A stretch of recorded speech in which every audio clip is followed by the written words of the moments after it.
जीवन में तू ना वो जीवन नहीं। प्रकाशित वाक्य 3 अध्याय का 2 वचन। जागृत रह और उन वस्तुओं को जो बाकी रह गई है और जो मिटने को थी उन्हें दृढ़ कर, क्योंकि मैंने तेरे किसी काम को अपने परमेश्वर के निकट पूरा नहीं पाया। मैं तेरी क्रियाओं को जानता हूं, वो अधूरी है। यानी परमेश्वर सब कुछ जानते हैं, हम समझते हैं कोई देख नहीं रहा। परमेश्वर कहता है तेरा काम अधूरी है। इसका मतलब पत्नी की बातों को परमेश्वर जानता, पत्नी को पति की जानते हैं, और बच्चों के बारे में और माँ बाप के बारे में सारे लोगों की कमी और सभी बातों को शिकायत को परमेश्वर जानते हैं। सारे लोगों की नजर से आप बच सकते हैं, लेकिन परमेश्वर की नजर से कभी भी आप बच नहीं सकते हैं। व्हाट्सएप में, फेसबुक में क्या देख रहे हैं, परमेश्वर उस सब को, आपकी क्रिया को जानते हैं। ए मेरी कलीसियाएं, परमेश्वर को धोखा कभी नहीं दे सकते हैं। परमेश्वर का नजर आप पर लगी हुई है।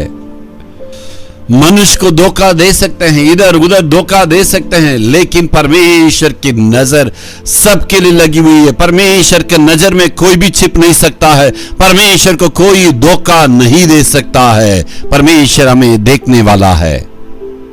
भक्ति का वेश को धारने वाला कलीसिया है।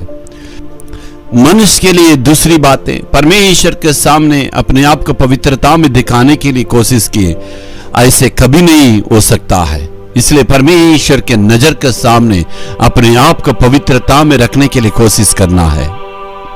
शायद बड़ी बड़ी पापें तो हम नहीं करते, व्यभिचार नहीं करना, चोरी नहीं करना, हत्या नहीं करना, धोखा नहीं देना, झूठी शपथ नहीं खाना, ये सभी बातों को हम नहीं करते हैं, लेकिन छोटी सी छोटी बातों पर हम जो है गलतियां कर देते हैं। छोटी सी छोटी बातों पर हमें सावधान रहना है।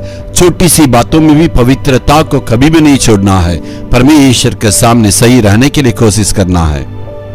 प्रकाशित वाक्य 3 अध्याय के 5वां वचन में कहता है, एफिसी कलीसिया के लिए प्रभु क्या कहता है, यदि अपने आप को मन फिराव या सुधार नहीं करोगे, तेरे दीवट को तुझसे मैं हटा दूंगा। और 2 अध्याय के 15 वचन में फिर कुमु कलीसिया के लिए चेतावनी देता है, मैं अपने मुंह की तलवार से तुझसे लड़ूंगा।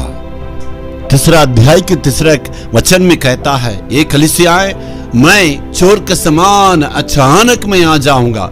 अपने आप को शुद्धिकरण नहीं करोगे तो मैं जरूर दंड दूंगा। परमेश्वर उस कलीसिया के सामने चेतावनी दे के कहता है, अपने आप को सही करो, सुधार करो, तब जो है मैं तुम्हें आशीष दे सकता हूं। इसलिए मेरे प्यारों, आखिरी वक्त में हम चले आए हैं। परमेश्वर की आगमन कभी भी हो सकता है। अपने आप को हम पवित्र रखना चाहिए। Hallelujah, hallelujah.